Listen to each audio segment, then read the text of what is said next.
Hello लोगोफोरनि मोनसे गोदान भिडिअ नोंथांमोनखौ जोबोर बरायनाय थाबाय। रायजोआव अरुणोदय आरो अंगनबादि मिरुफोरनि थाखाय ओंखारनानै फैदों जोबोरै मोजां खौरां।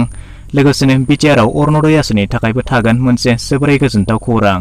स' बिदिब्ला दिनैनि भिडिअखौ आबुङै नायलांबाय थादो।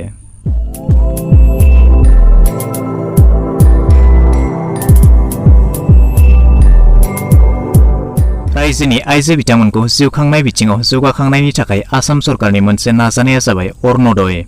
नखरनि आइजो सोद्रोमा बिथांमोननि गोग्गो सावस्रि आरो आंखालखौ सुफुंनायनि थाखाय दिहुननाय बे आसनिनि सिङाव थिखानाय दानारि अनसुंथाइनि बिबांखौ थांनाय बाजेट बुब्लियाव बारायनायनि थांखि लानाय जादों आरो बे थांखि बायदि सिगाङाव मोनबाय थानाय दानफायाव 830 रांनि सोलायै 1000 रां होनायनि थि खालामनाय जादों। बे 1000 रांखौ थाबैनो होनाय जागोन। फारसेथिंजाय BTR हालामनि रायजो राजाफोरनि थाखायबो दङ अरुणोदयनि गोजोनथाव खौरां। BTR हालामनि मोनफ्रोम जिल्ला बायदि अरुणोदयनि खानानै होजानाय जि नेमखान्थि बेनि नायबिजिरनाय हाबाफारिया सोलिगासिनो दङ, जायनि जाहोनाव नोंथांमोना अरुणोदयनि रांखौ मोननो थाखाय गोसो हमथानानै नेनो गोनां जानानै दंबाय थायो। माखासे सुलुंनिफ्राय मिन्थिनो मोननाय बायदिब्ला BTR हालामाव अरुणोदयनि रांखौ बे जुलाइ दाननि जोबनाय फारसे नङाब्ला आगस्ट दाननि गिबि सप्तायाव मोननायनि जोबोरै आसा खालामनो हायो। फोरमायनाय बायदिब्ला BTRनि रायजो राजाफ्रा आसामाव अरुणोदयनि रां मोनजेननाय दान थांनाय 2020 मायथाइनि नभेम्बर दाननिफ्राय बे जुलाइ दानसिमनि रांखौ खनसेयावनो मोननायनि आसा दङ। बिदिब्ला सम सफैब्लासो मिन्थिगोन। आसामाव जायफोर जायगायाव अंगनबादि मिरु दासिमबो लुफुंनाय जायाखै बेबायदि ओनसोलाव थाबैनो लुफुंनाय जागोन आदर्श अंगनबादि मिरु। आसामाव बेबायदि गोदानै 10,000 मिरुफोर गायसनबावगोननि थिरांथा लानाय जादों। थांनाय बाजेटआव फोरमायनाय बायदिब्ला बेनि थाखाय गासै 13.5 कोटि रां खरसा खालामनाय जागोन आरो मोनफ्रोम आदर्श अंगनबादि मिरुनि थाखाय रांनि बिबाङा थागोन 25 लाख रां।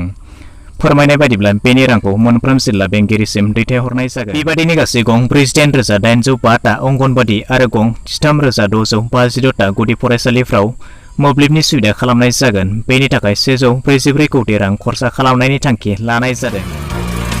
সোণালী শৈশৱ বিকশিত অসম 1000টা আদৰ্শ অংগনৱাড়ী কেন্দ্ৰ স্থাপন কৰা হ'ব। মুঠ বাজেট 13 কোটি 50 লাখ টকা। প্ৰতিটো আদৰ্শ অংগনৱাড়ী কেন্দ্ৰ নিৰ্মাণৰ বাবে আবণ্টিত পুঁজি মুঠ বাজেট 25 লাখ টকা। 10,000 আদৰ্শ অংগনৱাড়ী কেন্দ্ৰ নিৰ্মাণৰ লক্ষ্য ধাৰ্য কৰা হৈছে। প্ৰয়োজনীয় পুঁজি জিলা উপায়ুক্তসমূহলৈ প্ৰেৰণ কৰা হ'ব। 48,805টা অংগনৱাড়ী কেন্দ্ৰ আৰু 13,656খন প্ৰাথমিক বিদ্যালয়ত বৈদ্যুতিকৰণৰ লক্ষ্যৰে 144 কোটি টকা আবণ্টন দিয়া হৈছে।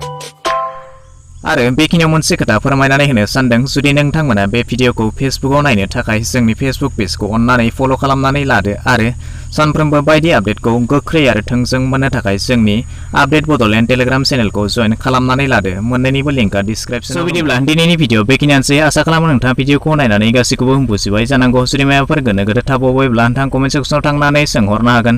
भिडिअखौ नायनानै मोजां मोनबायब्ला मोनसे लाइक खालामदो, गाज्रि मोनबायब्ला डिसलाइक खालामदो आरो जुदि चेनेलाव गोदान नायगासिनो दंब्ला अन्नानै चेनेलखौ साबस्क्राइब खालामनानै लानोबो दाबावगारदो।